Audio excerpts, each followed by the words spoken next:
हिंदी दर्शन में आपका स्वागत है। हम कक्षा 11वीं एवं 12वीं में चलने वाली पुस्तक हिंदी साहित्य का संक्षिप्त अध्ययन पढ़ रहे हैं।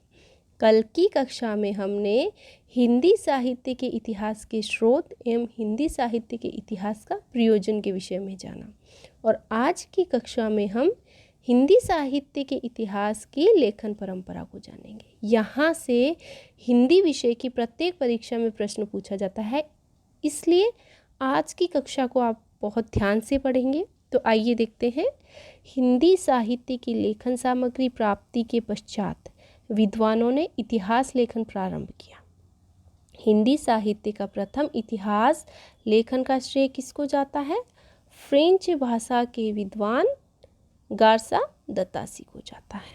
इनका इस्तवार द लिटरेचर एंदुई ए हिंदुस्तानी नाम से 1839 ईस्वी में प्रथम भाग प्रकाशित हुआ तथा द्वितीय भाग 1847 ईस्वी में प्रकाशित हुआ। तो इसे आप याद कर लेंगे कि सबसे पहले इतिहास लेखन का कार्य करने वाले फ्रांस के विद्वान गार्सा दतासी रहे हैं और इन्होंने फ्रेंच भाषा में अपना इतिहास ग्रंथ इस्तवार द लिटरेचर एंदुई हिंदुस्तानी लिखा है। ये 2 भागों में प्रकाशित हुआ। इसका प्रथम भाग 1839 ईस्वी में और इसका द्वितीय भाग 1847 ईस्वी में आया। इसे अंग्रेजी के वर्णों के क्रमानुसार लिखा गया है। यह हिंदी और उर्दू के लगभग 70 कवियों का संग्रह है। तासी ने प्रथम प्रयास में कवियों की जीवनी और उनके द्वारा रचित रचनाओं को उपलब्ध विवरण प्रस्तुत किया है। यह नई दिशा की ओर प्रथम कदम था। इनका प्रारंभिक प्रयास प्रशंसनीय रहा है। यह गौरवपूर्ण गाथा हिंदी के इतिहास लेखन की परंपरा में नींव का पत्थर रही। इस परंपरा को आगे बढ़ाते हुए तो यहाँ तक हमने गार्सा दतासी के विषय में जाना। गार्सा दतासी फ्रेंच के विद्वान थे। इन्होंने फ्रेंच भाषा में इस्तवार द लिटरेचर एंदुई हिंदुस्तानी लिखा। ये 2 भागों में आया और इसका प्रकाशन कहाँ से हुआ था? आयरलैंड से हुआ था। मूलतः यह फ्रेंच भाषा में लिखा हुआ था। एक और विशेष बात आप ध्यान में रखेंगे कि इसका हिंदी अनुवाद करने वाले कौन थे? लक्ष्मी सागर वार्ष्णेय थे। लक्ष्मी सागर वार्ष्णेय ने 1952 ईस्वी में इसका हिंदी अनुवाद किया हिंदू साहित्य का इतिहास नाम से।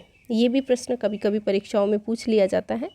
तो आगे की इतिहास परंपरा को जानते हैं हम। इसी परंपरा को आगे बढ़ाते हुए शिव सिंह सेंगर ने शिव सिंह सरोज लिखा।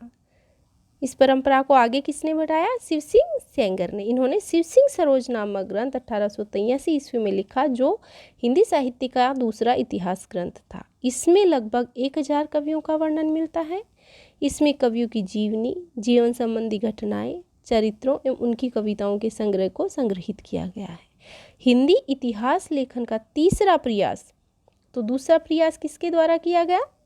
शिव सिंह सेंगर के द्वारा, शिव सिंह सरोज लिखकर। ये ऐसे पहले भारतीय थे जिन्होंने हिंदी साहित्य का इतिहास लिखा।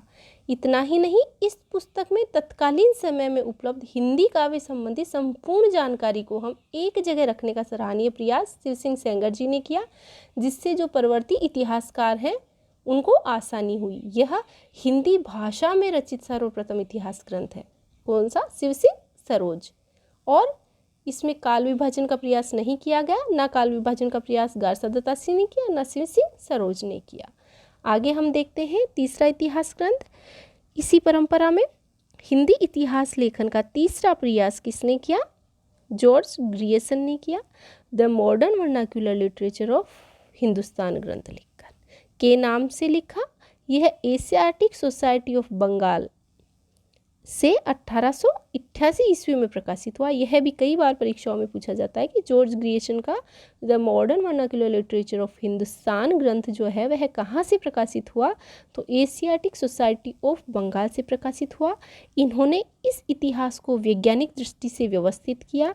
इस प्रकार का इतिहास पहली बार लिखा गया, किंतु कालक्रम इतिहास लेखन की परंपरा की शुरुआत मिश्र बंधुओं द्वारा की।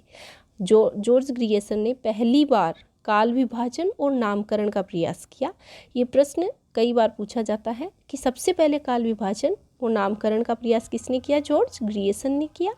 इस वजह से सच्चे अर्थों में इसे हिंदी साहित्य का प्रथम इतिहास ग्रंथ माना जाता है। और यह जो पुस्तक इन्होंने लिखी है मूलतः अंग्रेजी भाषा में लिखित है। इसमें कवियों की जीवन चरित्र के वर्णन के साथ साथ युगीन प्रवृत्तियों और परिस्थितियों का भी विवेचन किया गया है। साथ ही साथ हिंदी साहित्य का जो विकास क्रम है उसके निर्धारित चरण इन्होंने बताए, जैसे चारण काव्य, धार्मिक काव्य, प्रेम काव्य, दरबारी काव्य, और 11 अध्यायों में इसे विभक्त किया है। अर्थात काल विभाजन का कार्य इन्होंने सबसे पहले किया। आगे हम देखते हैं, यह ग्रंथ मिश्र बंधुओं के इतिहास के संबंध में जानेंगे कि इस प्रकार का इतिहास पहली बार लिखा गया। और कालक्रमबद्ध इतिहास लेखन की परंपरा की शुरुआत मिश्र बंधुओं द्वारा की गई है। यह ग्रंथ मिश्र बंधु विनोद के नाम से 1913 में प्रकाशित हुआ। इसमें काल विभाजन भी किया गया।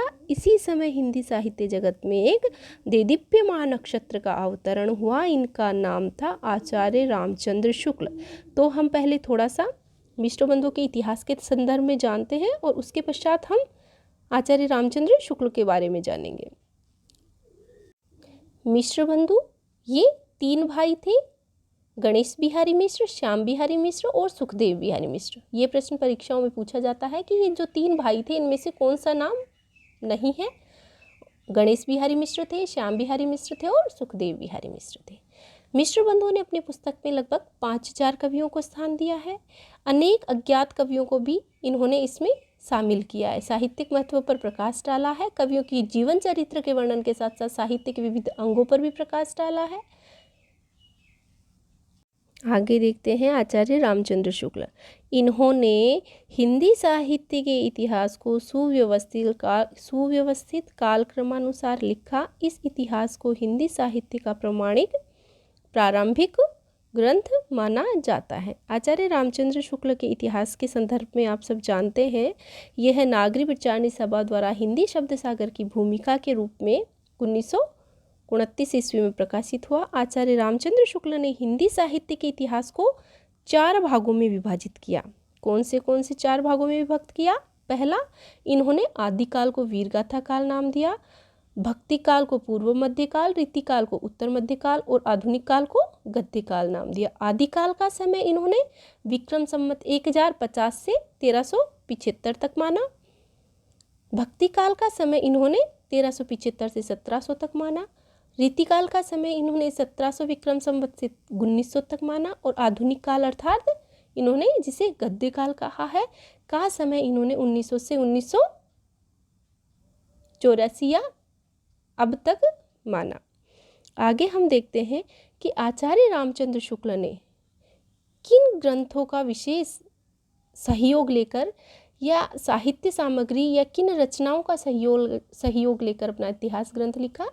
तो उसमें इन्होंने हिंदी को रत्नमाला श्याम सुंदर दास, मिश्र बंधुओं की मिश्र बंधु विनोद, कविता कौमुदी रामनरेश त्रिपाठी की और ब्रज माधुरी सार वियोगी हरि, इन सब का सहारा लेकर इन्होंने अपना ग्रंथ हिंदी साहित्य का इतिहास लिखा। हम यह कह सकते हैं कि इन्होंने हिंदी साहित्य के इतिहास को 4 कालखंडों में विभाजित करके इतिहास की महत्ता को बढ़ा दिया और आगामी लेखकों के लिए सीधा और सरल मार्ग तैयार कर दिया। इनका कालक्रमानुसार न्यायोचित एवं इनका इतिहास कालक्रमानुसार न्यायोचित एवं युगानुरूप इतिहास है, क्योंकि इन्होंने उपलब्ध ग्रंथों के आधार पर काल विभाजन किया। इस इतिहास में शुक्ल जी ने अपना दृष्टिकोण भी स्पष्ट किया है। उन्होंने लिखा, प्रत्येक देश का साहित्य वहाँ की जनता की चित्तवृत्ति का संचित प्रतिबिंब होता है। तभी यह निश्चित है कि जनता की चित्तवृत्ति के परिवर्तन के साथ साथ साहित्य के स्वरूप में भी परिवर्तन होता चला जाता है। आदि से अंत तक इन्हीं चित्तवृत्ति की परंपरा को परखते हुए साहित्य परंपरा के साथ उनका सामंजस्य दिखाना ही साहित्य का इतिहास कहलाता है। यह जो इनका वक्तव्य है यह कई बार परीक्षाओं में पूछा जाता है। कभी पूरा वक्तव्य देकर पूछ लिया जाता है तो कभी पूछ लिया जाता है कि साहित्य को जनता की चित्तवृत्तियों का संचित प्रतिबिंब किसने माना है। तो उत्तर क्या होगा? आचार्य रामचंद्र शुक्ल। शुक्ल के पश्चात हिंदी साहित्य के प्रवर्ती इतिहासकारों ने भी हिंदी जगत में अपना योगदान दिया। आचार्य हजारी प्रसाद द्विवेदी ने हिंदी साहित्य की भूमिका के नाम से इतिहास लिखा, जिसमें ऐसे तथ्यों एवं निष्कर्षों का प्रतिपादन किया जो लेखन की दृष्टि से नवीन सामग्री एवं नवीन व्याख्या देती है। अन्य लेखकों में डॉक्टर राम कुमार वर्मा ने 1938 ईस्वी में, doctor Nagendra, doctor Dhirendra Verma, doctor Namvar Singh इत्यादि ने अपने अध्ययन, शोध प्रबंध व समीक्षात्मक दृष्टिकोण के माध्यम से हिंदी साहित्य के इतिहास में नवीन योगदान प्रस्तुत किया। आचार्य रामचंद्र शुक्ल ने हिंदी साहित्य का पहला क्रमबद्ध इतिहास तैयार किया और साहित्यिक आलोचना की पद्धति विकसित की। चिंतन और विश्लेषणात्मक निबंधकार के रूप में उनका स्थान शीर्ष पर है। शुक्ल जी प्रथम साहित्य इतिहासकार हैं जो साहित्य की पारंपरिक इतिहास लेखन की पद्धति को बदलकर एक ऐसी शैली का विकास करते हैं जो कविव्रत परिचय जैसी कथित इतिहास लेखन की सीमाओं को उजागर कर वैज्ञानिक आलोचनात्मक दृष्टिकोण को विकसित करती है। आचार्य हजारी प्रसाद द्विवेदी शुक्ल के बाद सबसे बड़े आलोचक माने जाते हैं। डॉक्टर गणपति चंद्र गुप्त के शब्दों में कहें तो जो द्विवेदी जी सबसे पहले व्यक्ति हैं जिन्होंने आचार्य शुक्ल की अनेक धारणाओं और स्थापनाओं को चुनौती देते हुए उन्हें सबल प्रमाणों के साथ खंडित किया है। अब हम देखते हैं साहित्य इतिहास के लेखन की परंपरा को हमने जाना, जिसमें आप प्रारंभ से लेकर गारसा दत्तासी, शिव सिंह सेंगर, मिश्र बंधु, जॉर्ज ग्रियर्सन, आचार्य रामचंद्र शुक्ल और हजारी प्रसाद द्विवेदी के इतिहास और इतिहास ग्रंथों को अच्छे से याद कर लेंगे। इनके द्वारा कौन से ग्रंथ लिखे गए और उनकी कौन सी प्रवृत्ति और विशेषताएं रही और किस किस ने क्या क्या नाम दिया। अब हम देखते हैं हिंदी भाषा पर जो सांस्कृतिक प्रभाव है उसके संदर्भ में। भारतवर्ष की विशाल धरा पर अनेक परंपराओं के लोगों ने आक्रमण किया और वे यहाँ रच बस गई। उनकी परंपरा भारत की संस्कृति में मिल गई। भारत की धरती पर वैदिक धर्म के साथ बौद्ध धर्म और जैन धर्म का भी प्रसार हुआ। बौद्ध धर्म ने मनुष्य को जियो और जीने दो की शिक्षा दी और जैन धर्म ने इसी सिद्धांत को अहिंसा के नाम से अपनाया। किंतु वैदिक धर्म नष्ट नहीं हुआ। वैदिक धर्म में ब्राह्मण, आरण्यक, उपनिषद एवं दर्शन शास्त्रों की रचनाएं हुई। न्याय दर्शन महर्षि गौतम, योग दर्शन महर्षि पतंजलि, वैशेषिक महर्षि कणाद, सांख्य महर्षि कपिल, पूर्व मीमांसा महर्षि जैमिनी और उत्तर मीमांसा वेदांत शंकराचार्य तथा 6 वेदांग शिक्षा कल्प, निरुक्त, छंद, ज्योतिष और व्याकरण। इन्हीं के कारण भारत विश्व में जगत गुरु कहलाया। तक्षशिला और नालंदा विश्वविद्यालय उच्च कोटि के शिक्षा केंद्र बन गए। वैदिक संस्कृति का पूर्ण विकास हो गया। यहीं से विश्व में सृष्टि और परमात्मा की व्याख्या दी गई। आत्मा और माया को व्यक्त किया गया। मनुष्य को सृष्टि के विकास और विनाश को समझाया गया। अज्ञान को मिटाकर ज्ञान के द्वारा विश्व शांति, प्रेम और सद्भावना की शिक्षा प्रदान की गई। इसी कारण भारत का अस्तित्व आज भी अमिट है। संस्कृत के आचार्यों ने संतों, सिद्धाचार्यों, जैनाचार्यों तथा नाथ समुदाय के योगियों द्वारा जनमानस में चेतना का नवीन संचार किया।